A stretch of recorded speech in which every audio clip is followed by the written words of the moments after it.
Hello guys! Welcome back to my channel. Today's vlog is all about our Palawan road trip adventures.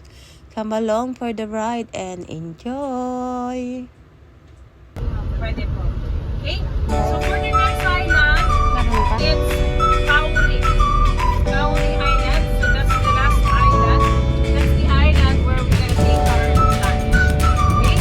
So in Kauri Island, if you want some massage, we have 450 1 hour. Okay? And also if you want to play volleyball, we have a rental boat that's only 60 pesos in Kauri Island.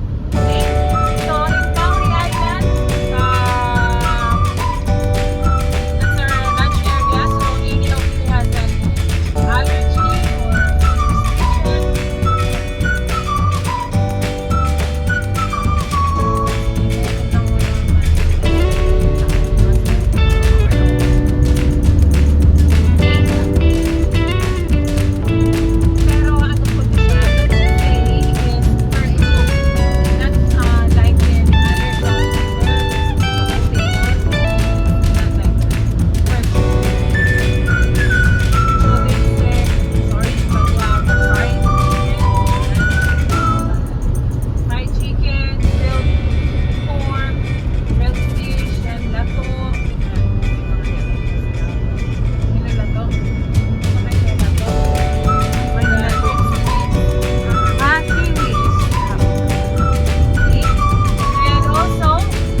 Dito lang sa Opo, Palawan. 2 hours from